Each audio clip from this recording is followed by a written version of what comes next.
Olá, sejam muito bem-vindos ao Café com Memória, um projeto do Coplaname, o Comitê Gestor do Plano Nacional de Gestão de Documentos e Memórias do Ministério Público. É um comitê que faz parte do Conselho Nacional do Ministério Público. Estamos hoje na Casa do Ministério Público Brasileiro. Me chamo Jaime de Cássio Miranda, sou Procurador de Justiça Militar, Conselheiro Nacional do CNMP. Entendemos que esse projeto veio trazer um pouco daquilo que a gente quer contar da nossa história, das nossas memórias. E nesse jeito brasileiro de ser, a gente entendeu por bem trazer essas histórias tomando um café, contando causos, contando histórias, contando fatos do passado. Nós vamos completar 20 anos de Conselho Nacional do Ministério Público. Nós tivemos vários presidentes, várias composições. Tivemos a oportunidade de trazer o doutor Antônio Fernando, que falou na prática da primeira composição do CNMP. E hoje nós vamos trazer aqui, vamos bater um papo com o doutor Roberto Monteiro Gurgel Santos, que foi Procurador-Geral da República, foi o presidente do Conselho Nacional do Ministério Público entre os anos de 2009 e 2013. Então é um prazer enorme, doutor Gurgel, estar com o senhor em nossa casa. E para bater esse papo, para a gente conversar sobre a nossa história, eu queria que o senhor inicialmente falasse um pouco da sua trajetória de vida, de onde é que o senhor nasceu, de como é que o senhor teve a primeira paixão pelo direito, o que o levou ao Ministério Público Federal, e do Ministério Público Federal, o que trilhou a sua trajetória, a sua história para chegar a ser Procurador-Geral da República e presidente do Conselho Nacional do Ministério Público. Por favor, fique à vontade. Boa tarde, é uma alegria estar aqui. Como você disse muito bem, é a casa do Ministério Público Brasileiro e sempre que retorno aqui é motivo de alegria, motivo de satisfação, porque passei anos bem marcantes da minha vida, da minha trajetória no Conselho Nacional do Ministério Público. Bom, eu começo dizendo sou cearense, de Fortaleza, nascido no longínquo ano de 1954, numa família em que o direito era, eu diria, não era nem, era algo de que não se cogitava. Meu pai era médico, meus tios, irmãos da minha mãe, eram todos médicos também, então era essencialmente uma família de médicos, né? E então o direito não entrava muito nas nossas conversas, quer dizer, não era uma coisa... embora meu pai jamais tenha pressionado os filhos para que fizessem medicina, tanto que nenhum fez, somos 4 irmãos e nenhum fez medicina, mas o certo é que era uma família que girava muito mais em torno da medicina. Da minha parte, eu não tinha cogitado de fazer direito diretamente, digamos assim. Eu, na verdade, o que veio em determinado momento na adolescência foi a vontade de ser diplomata. Naquele momento, o Instituto Rio Branco, hoje vizinho aqui do CNMP, ainda funcionava no Rio, no velho Palácio do Itamaraty, lá na Marechal Floriano.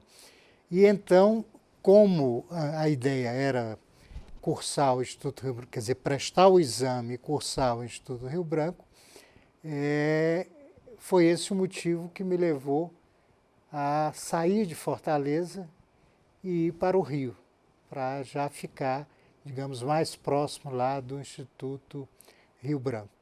Naquela época, para cursar o Rio Branco, o que se exigia é que você estivesse no 2º ano de qualquer curso superior, qualquer um, absolutamente qualquer curso superior.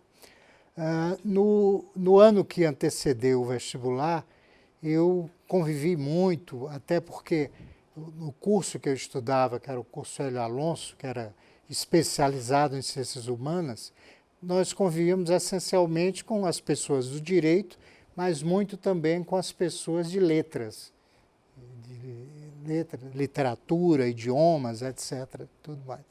E eu me encantei muito com a literatura. Já sempre gostei de ler, mas me encantei especialmente com a literatura. E quando chegou o momento de se inscrever, era o chamado vestibular unificado, você se inscrevia, quer dizer, fazia o vestibular para todas as diversas unidades, não apenas da Universidade Federal do Rio de Janeiro, mas de diversas outras universidades. E eu lembro que você podia fazer, era um número absurdo de opções de cursos. Então, podia fazer 20 opções de curso. Eu preenchi 18 opções de curso, mas deixei as 2 primeiras em branco, até a fila do momento da inscrição no vestibular. Por quê? Porque eu fiquei em dúvida entre a literatura, que era naquele momento o meu grande encantamento, a minha grande paixão, e o direito, que eu pensava, dizia, bom, direito em princípio deve ser mais útil na diplomacia do que a literatura.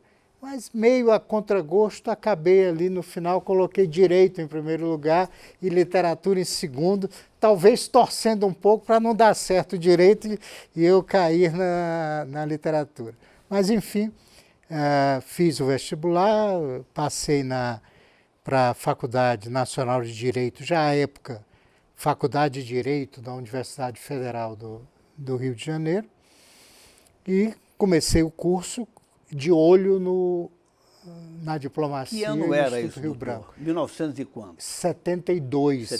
O senhor ingressou na universidade em 72? Não, na verdade, eu fiz o pré-vestibular em 72 e o vestibular eu prestei em janeiro de 1973. E começou no primeiro semestre de 73? Em 73 eu comecei a fazer o curso.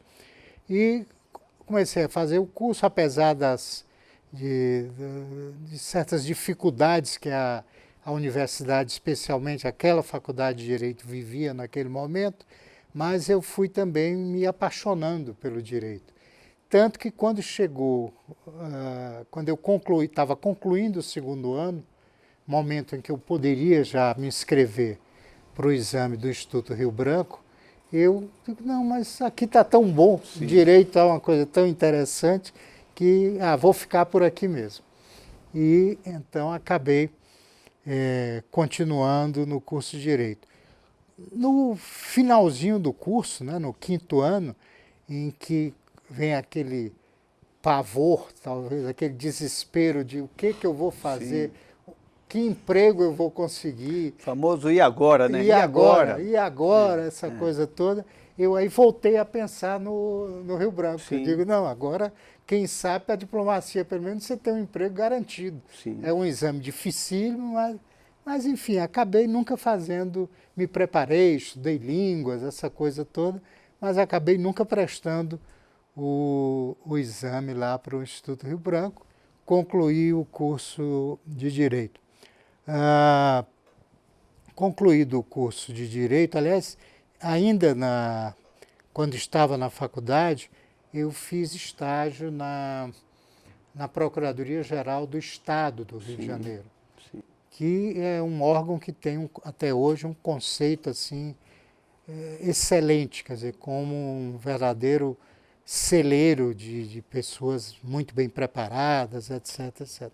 E lá uma curiosidade, lá como estagiário, eu fui estagiário do procurador José Carlos Barbosa Moreira, o professor, grande processualista brasileiro, que infelizmente já nos deixou, e lá conheci o Luiz Fux, hoje ministro da Suprema Corte. O Fux estava concluindo o estágio, ele não gostará que eu diga isso, mas ele é um pouquinho mais velho do que eu, e então ele estava concluindo o estágio, e eu estava, era um estágio de 2 anos, começava no 4º ano, e eu estava começando, digamos, o estágio.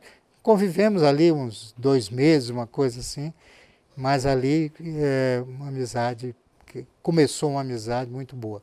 Bom, fiz o estágio lá, me formo. Quando me formo, aí naquela coisa antes até um pouco de me formar, o Fux me telefona e diz, olha, eu estou agora aqui no Rio Centro, que é Sim. o Centro de Convenções Sim. do Rio de Janeiro, que estava sendo construído naquele momento.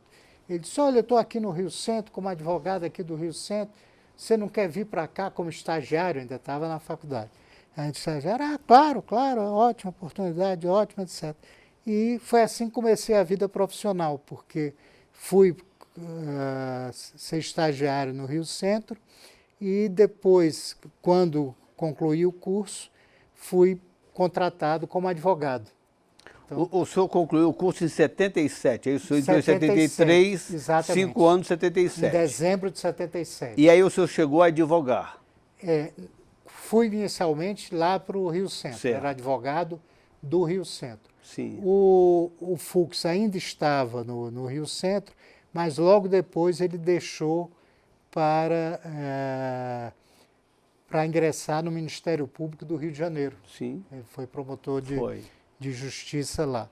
Quando ele saiu do Rio Centro, então eu substituí, fiquei no lugar dele como advogado do Rio Centro. Enfim, fiquei esse período todo no Rio Centro.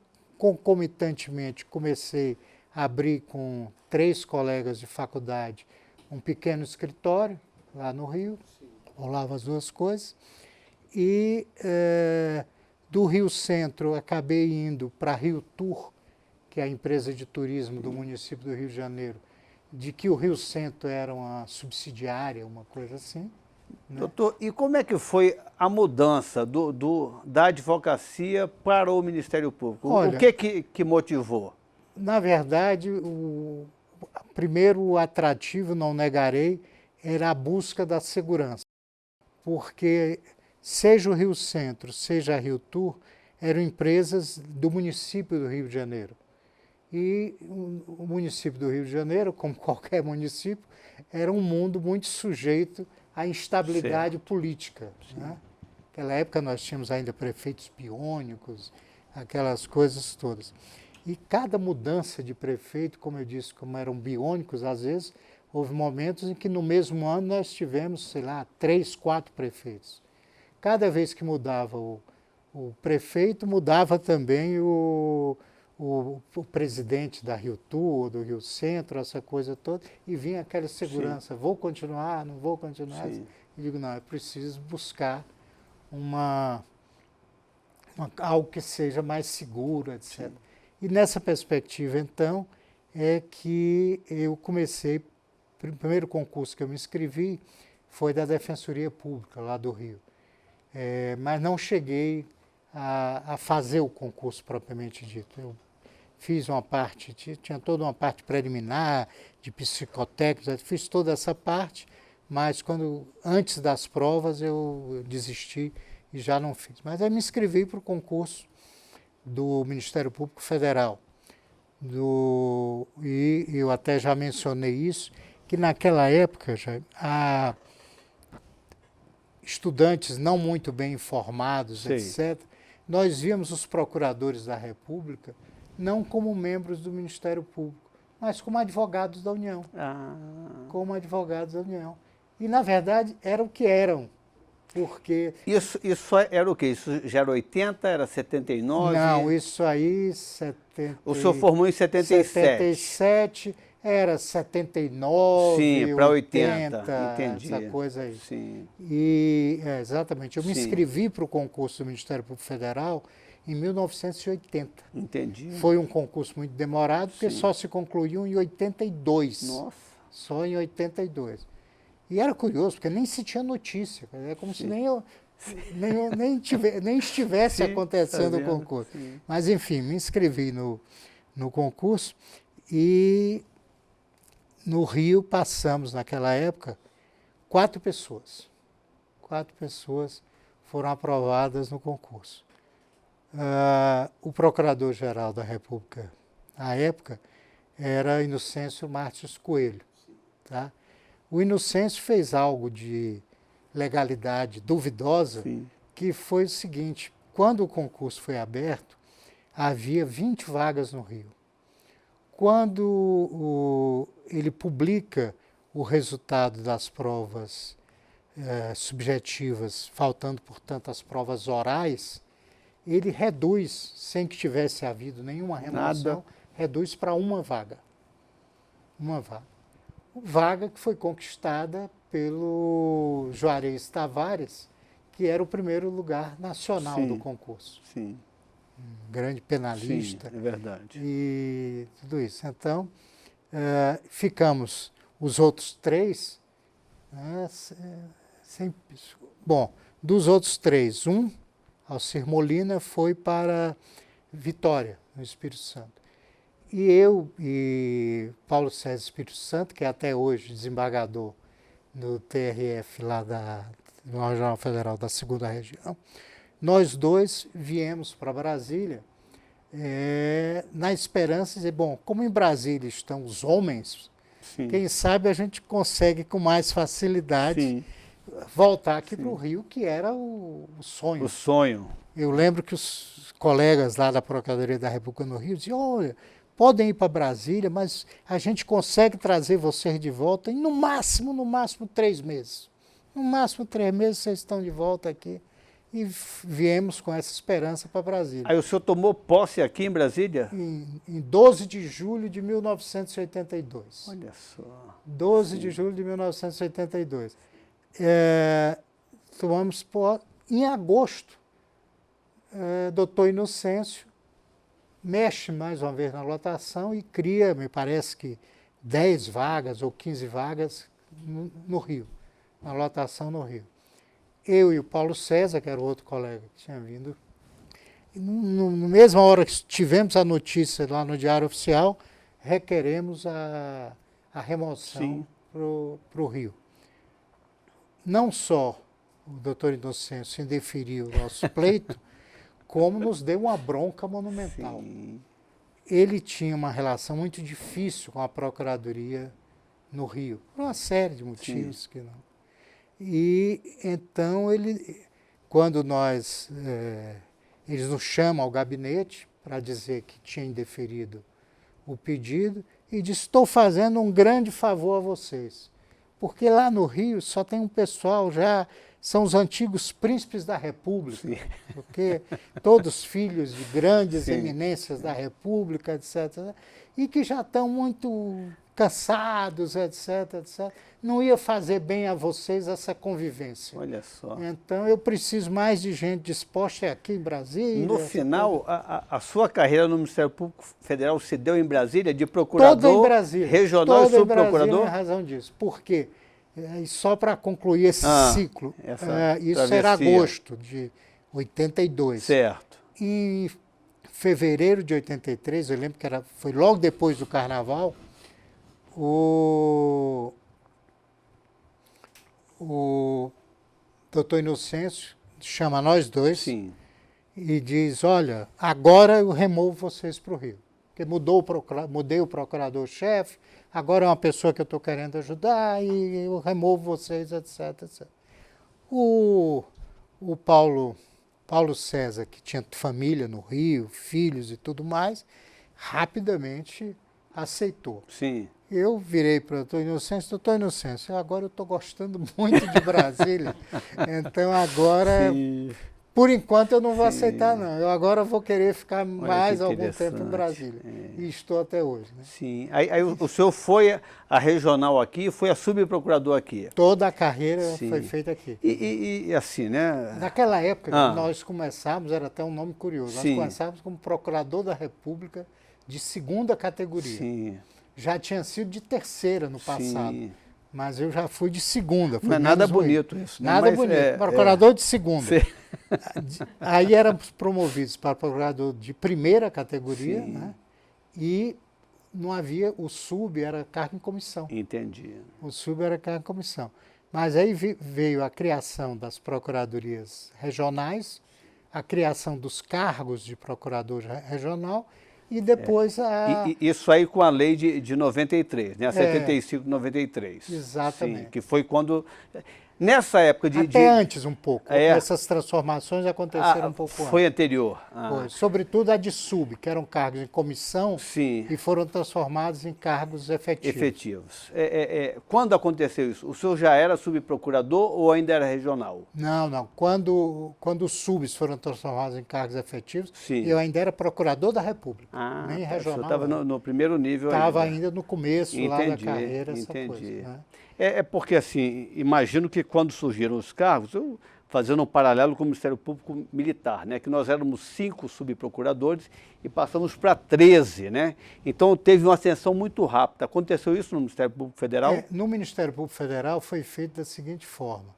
Ainda era procurador-geral doutor Inocêncio e ele, enfim, conseguiu um decreto-lei que transformava aqueles cargos de subprocurador-geral da República, de provimento em comissão, Sim. em cargos efetivos. Com aproveitamento dos atuais ocupantes, quer dizer, ou seja, os colegas que ocupavam os cargos de subprocurador em comissão foram efetivados como subprocuradores gerais, já um cargo na carreira. Então não abriu vaga nenhuma naquele momento. Inicialmente eram 6, depois tinham passado acho que para 9, mas era isso, com o decreto 2152. Quando que o senhor foi a subprocurador-geral? Olha, já foi muito depois, porque eu, como procurador regional, participei inclusive da instalação da Procuradoria Regional, as 5 que foram instaladas, no caso aqui a primeira região, participei dessa instalação, e lá fiquei pelo menos uns 5, 6 anos. Eu sou promovido a subprocurador-geral já em 95, me parece. Ou seja, depois da lei complementar. Já tinha, já tinha a lei complementar. Já tinha a lei complementar. Eu já fui promovido pelo Conselho Superior, que já existia, porque antes era o Procurador-Geral. Perfeito, que promovia. Já era o Conselho Superior, aquele regime lá de fazer avaliação, lista tríplice, etc. Exatamente. Entendi. E aí, assim, porque o senhor sendo promovido em 95, o senhor foi a Procurador-Geral da República, presidente do Conselho, em 2009, né? São 14 anos, né, de tempo, assim. Como é que foi essa ascensão? Em que momento que o senhor percebe que o senhor tinha perfil para ser o Procurador-Geral da República? Olha, eu, na verdade, nesse período, quer dizer, mesmo como regional, eu já exercia algumas funções, coisas que me, enfim, permitiam conviver muito com a cúpula da instituição. Mas, sobretudo, depois que virei subprocurador-geral, eu fui inicialmente integrar a Câmara de Coordenação e de Meio Revisão Ambiente, do Meio Ambiente e Patrimônio Cultural, a quarta Câmara de Coordenação e Revisão, e inicialmente integrava como membro e depois me tornei coordenador da Câmara. Fui coordenador muitos anos da quarta Câmara, dessa Câmara que cuidava do meio ambiente e do patrimônio cultural. Além disso, exercia outras funções, como, por exemplo, secretário do concurso. Eu fui, durante mais de 10 anos, o secretário do concurso para procurador da República, que é, na verdade, quem organiza e quem realiza todo o concurso. Então, essas e outras funções foram me dando uma visão, eu diria, muito ampla da instituição. Antes eu tinha sido também presidente da Associação Nacional dos Procuradores da República, que me deu uma visão nacional, digamos assim, da carreira, dos colegas, de tudo isso. Então, enfim, a coisa foi indo na verdade, quer dizer, não havia qualquer participação da classe na escolha do procurador-geral, nenhuma, absolutamente nenhuma.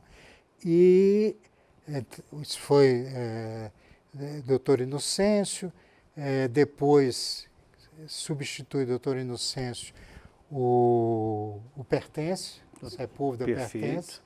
Também, Pertence foi escolhido pelo presidente Tancredo Neves Sim. e confirmado, como o presidente Tancredo Neves acabou falecendo, foi verdade. confirmado pelo presidente Sarney. pelo presidente Sarney, e se torna o Procurador-Geral da República na condição de advogado, porque pertence fora Sim. do Ministério Público do Distrito DF, Federal e Território, exatamente. mas foi cassado pelo AI-5. Sim. Foi cassado pelo AI-5, seja no Ministério Público do DF, seja na UNB, de que ele era professor. Professor de lá. Foi cassado nos dois lugares. Então ele se torna procurador-geral como advogado, na verdade, como Perfeito. um advogado já Perfeito. muito conhecido em Brasília, essa coisa toda. Bom, a essa altura a gente já estava às vésperas do processo constituinte. Sim. Né? Aí já estávamos, quer dizer, às vésperas do processo constituinte. E o Pertence vai integrar aquela comissão Afonso Sarinos, a comissão Me dos lembro, notáveis. dos notáveis, toda, exato. E aí vem toda aquela luta para que a classe passasse a influir na escolha do procurador-geral. Quem que substituiu ele? Foi o doutor Brindeiro já ou teve um Não, antes? foi o Aristides. O doutor Aristides Junqueira, Doutor exato. Aristides Junqueira. O doutor Aristides passou quanto tempo? 4 anos? Ele passou 3 mandatos, quer dizer, 6 anos. 6 anos. 6 anos. Depois que veio o doutor Depois Brindeiro. veio o doutor Brindeiro, que ficou 4 mandatos, 8 anos. 8 anos. 8 anos. Né?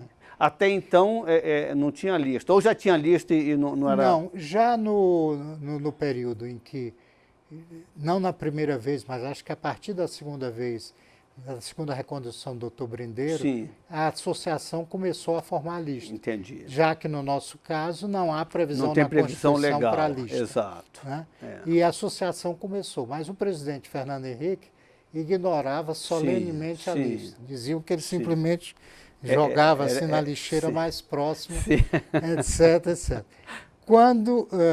Mas a associação insistia. Mandava de qualquer forma. Mandava a lista de qualquer jeito, Sim, não conseguia sim, entregar, sim. mandava por quem fosse lá, aquela coisa. E até que chegamos ao governo Lula, Perfeito. em que aí pela primeira vez o presidente acolhe a lista e escolhe o mais votado, Cláudio Fonteles. Que era o doutor Fonteles, Cláudio exato. Fonteles, que fica apenas 2 anos. Sim. Né? Depois vem o doutor Antônio Fernando, também. Pela lista também. Também pela lista Mais votado. Sim. Né? 2 vezes. 2 vezes, nas 2 oportunidades. E na sequência já o com senhor... Antônio Fernando, com o Cláudio Fonteles, eu fui vice-procurador-geral eleitoral. Sim. Com o Antônio Fernando, eu fui vice-procurador-geral da República. Então ficou mais ou menos um caminho natural, digamos. Um caminho realizado, né? Exatamente. Sim. Muito interessante isso. E foi então esse caminho natural. Quando eu então me candidato, depois do Antônio Fernando, e sou o mais votado também, e o presidente Lula então escolhe o mais votado. Então, doutor, de uma forma ou de outra, assim, o senhor foi amadurecendo para ser o PGR, né? E consequentemente... que foi um caminho sem muitos saltos. Entendi. Foi um caminho mais ou menos natural. Foi um caminho mais ou menos natural. E até, inclusive, na época que o doutor Antônio Fernando foi o procurador-geral e foi o presidente do Conselho Nacional, o senhor também vivenciou isso de perto. Talvez... Porque eu era o vice-procurador-geral, muitas vezes eu substituía na presidência do Conselho. Sim. Então, muitas vezes eu substituía. Na verdade, chegar no Conselho para o senhor não foi uma novidade? Não foi realmente uma novidade. Na verdade, as primeiras, acho que uma única reunião, ou 2 únicas reuniões, quem faz na instalação é Cláudio Fonteles. Sim. Mas já logo no início. Nos momentos finais do mandato dele. Ele aí faz 1 ou 2 sessões e quem realmente inicia a atividade do Conselho é Antônio Fernando. E o senhor, por algumas vezes, como vice-procurador-geral, o senhor presidiu o Conselho. O Conselho. Foi quando começa a minha relação, digamos, com o CNMP. No seu histórico, assim, tem alguns feitos interessantes. Eu queria que o senhor falasse um pouco a respeito deles. Por exemplo, né, que é muito marcante para o Conselho Nacional, o senhor deu posse à primeira turma de servidores ingressaram nos quadros do CNMP. Até Exato. então não tinha. Porque até então o CNMP vivia, digamos, de quadros emprestados, Sim. basicamente do Ministério Público da União, Sim. dos diversos ramos do Ministério Público da União. E, claro, havia a necessidade de estruturar, né, o CNMP. Eu sempre digo que e eu disse isso na minha arguição no Senado e também no meu discurso de posse, que uma das minhas prioridades era a valorização do CNMP. Sim. Era dar ao CNMP todas as condições para que ele bem exercesse as suas Perfeito. atribuições. Porque naquela época a gente tinha um contraste muito grande. O CNJ, quer dizer, já com uma estrutura invejável, Sim. etc. Continua. Pois é, eu sei, isso é o destino de Ministério Público Sim, e Judiciário, né? A gente continua brigando também. Exatamente. Então, enquanto o CNJ tinha um belíssimo orçamento, nós tínhamos um orçamento absolutamente insuficiente, e foi essa questão da valorização do Ministério Público, foi algo que eu me dediquei desde o primeiro dia. O Antônio Fernando já vinha trabalhando nisso, e eu me dediquei desde o primeiro dia como procurador-geral, de dar ao CNMP todas as melhores condições possíveis para que ele pudesse desempenhar bem as atribuições. Era não apenas a questão do quadro, que era essencial, ter o quadro próprio, como também a multiplicação de algo que tinha começado timidamente, que eram os membros auxiliares. Sim. Que era também seguindo o exemplo do CNJ, onde eu diria que quem carregava o piano eram os juízes auxiliares. Exatamente. E então veio a coisa de tentarmos, com as limitações orçamentárias que tínhamos, ampliar o número de membros auxiliares para que as atividades do CNMP pudessem ser dinamizadas, já que o número de conselheiros não permitia, digamos, desenvolver plenamente todas aquelas atribuições. É verdade. Outro ponto assim que para nós aqui do Conselho é muito marcante foi essa mudança, né? Nós tínhamos uma estrutura física dividida. A área fim ficava em um local, a área meio ficava em outro local. E foi o senhor que trouxe o CNMP para este prédio que estamos hoje, né? Foi. O senhor tem alguma coisa a respeito disso? Que o senhor... Olha, na verdade, eu tinha acompanhado o CNMP desde o momento em que ele se instalou, nos primeiríssimos momentos, no bloco B da Procuradoria-Geral da República, que é o bloco da administração. Um espaço acanhadíssimo lá no quinto andar, se não me engano, do bloco B, absolutamente insuficiente e precário. De lá já houve um progresso, que foi também na minha época, a transferência para o edifício terracota. Perfeito, edifício perfeito. Ali no caminho do aeroporto. Do aeroporto. Exatamente no caminho do aeroporto. E o edifício terracota representou uma melhoria muito significativa das condições de trabalho, porque nós conseguimos alugar vários blocos, etc., e deu uma condição muito melhor. Mas ainda era totalmente insuficiente. Começamos, então, a tentar aquela coisa da sede própria, uma maneira da sede própria. Veio uma possibilidade de ocuparmos uma construção que estava paralisada do Ministério Público do Trabalho, ali do MPT, setor próximo, inclusive, de Baixadas Norte. Do MPM. Exatamente. Foi uma obra que teve uma série de problemas, etc., e acabou embargada pelo TCU, pela coisa toda, etc., e em determinado momento voltamos os olhos para lá, com uma possibilidade, o MPT não queria mais continuar com aquilo, e então nós precisávamos só rever o projeto, que era um projeto muito maior, mas aí acabou esbarrando na oposição do GDF, que tinha concordado com o MPM ali, mas não queria dar mais naquele período. Novas autorizações, já que era o setor de embaixadas. E aí veio, numa alternativa, vamos partir para alugar algo que sejam instalações condignas para a importância e para a relevância do CNMP. E viemos então para cá, que foi também assim um grande avanço, considerando. E eu digo até com certo prazer que durante muito tempo o CNJ ficou nos olhando com inveja. ficou nos olhando com inveja, Pelo menos porque ele, pelo menos por um tempo, porque ele, na verdade, ele foi para o final da Asa Sim. Norte, que eles consideravam quase um desterro, Sim. né? E nós estávamos aqui perto dos tribunais, essa coisa toda, etc.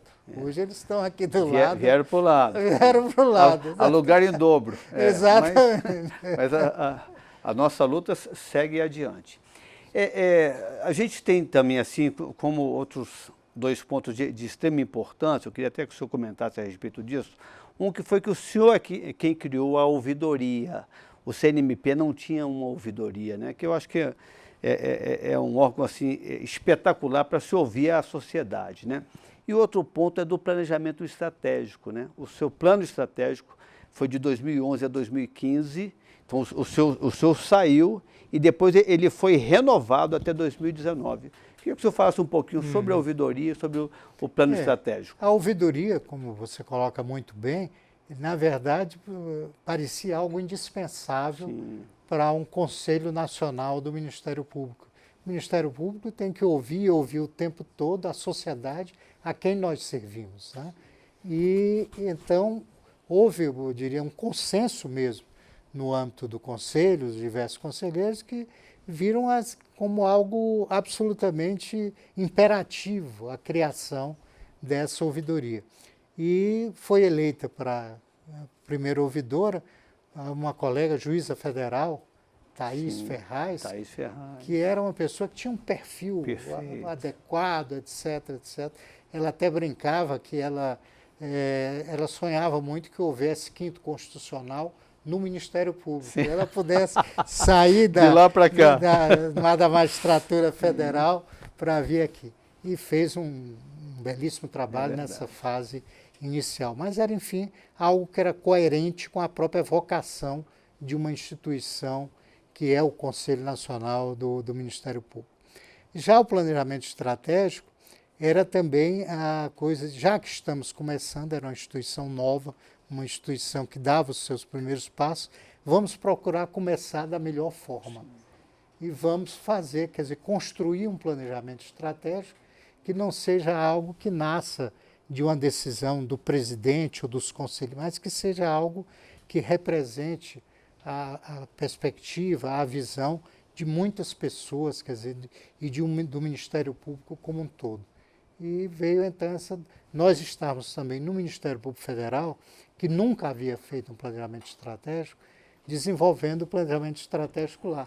Sim. E então veio essa coisa, já vamos tentar fazer também. E tivemos aqui excelentes resultados. Verdade, verdade.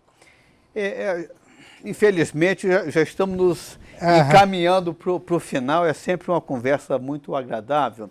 Eu queria, assim, doutor, de ouvir um pouco do senhor, das suas reflexões a respeito do Conselho Nacional do Ministério Público, né?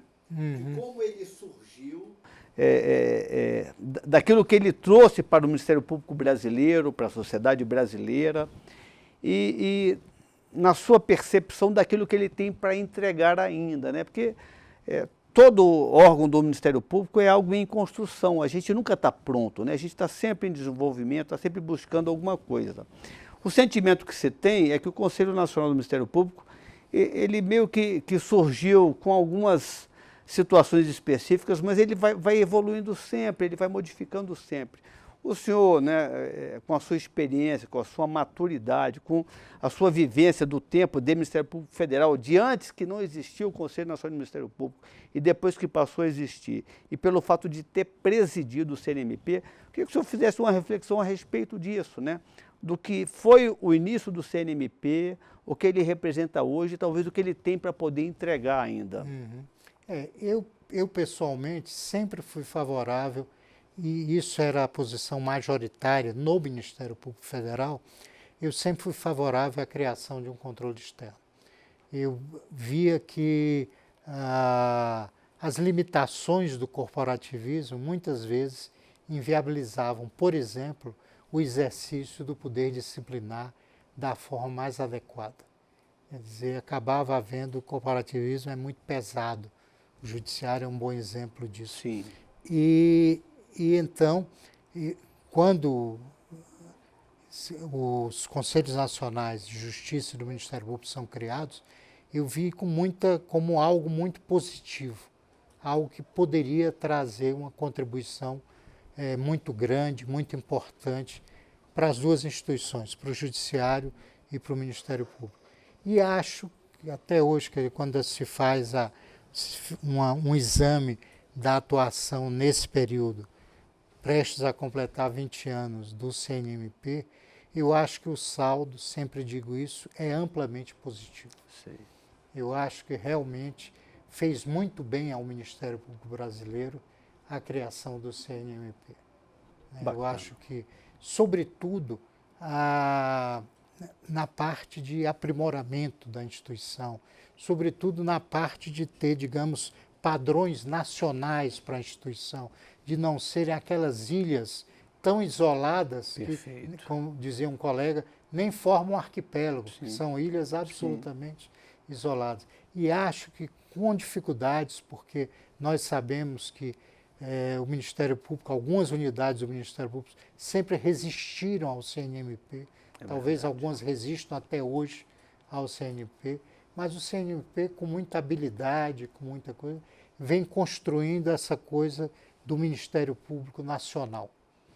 Claro que há aperfeiçoamentos, que, a meu ver, há equívocos ao longo do tempo, como qualquer instituição, como absoluta.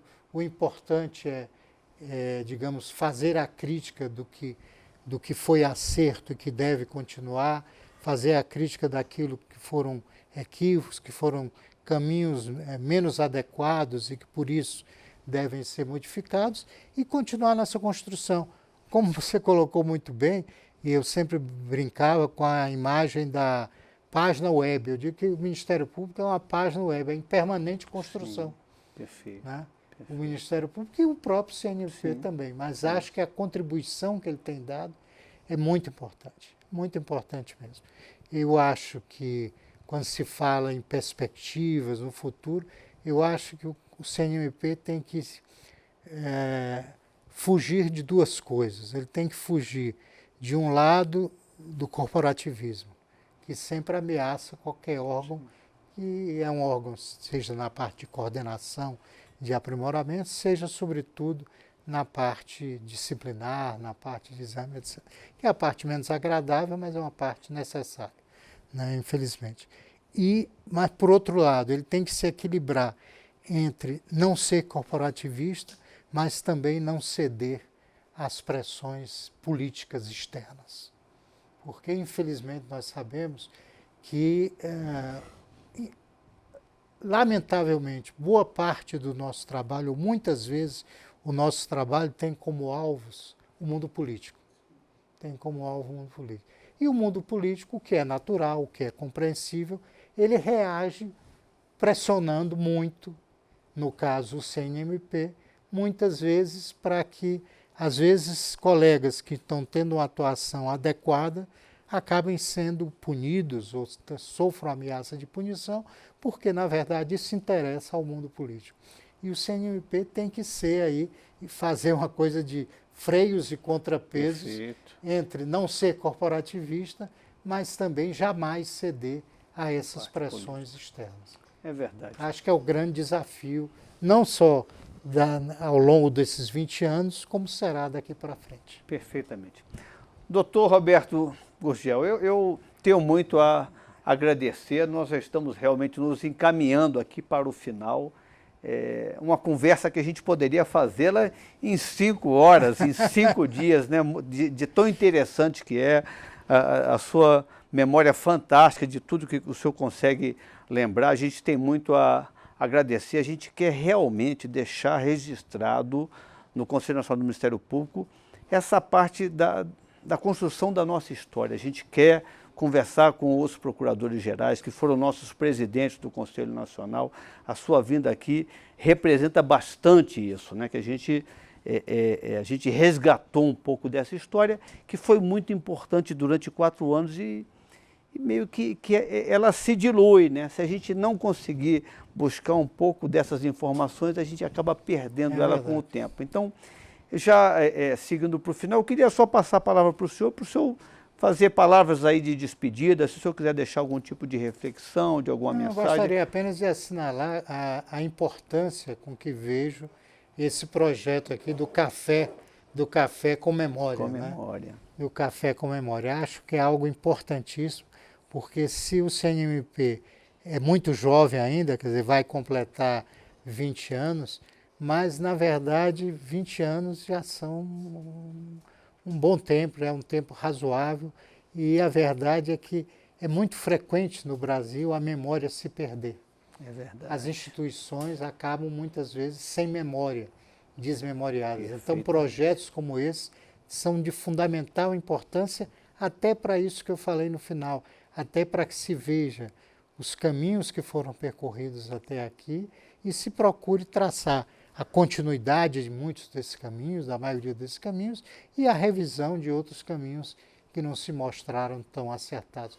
Mas para isso é fundamental essa construção da memória, e o CNMP está de parabéns por se dedicar, por dedicar seu tempo a essa preservação da memória institucional. É isso. Muito obrigado, doutor Roberto Gurgel. Muito obrigado você que nos acompanhou, que nos assistiu. Foi um enorme prazer tê-los aqui e já fica o convite. Daqui a alguns dias teremos mais um Café com Memória. Um abraço.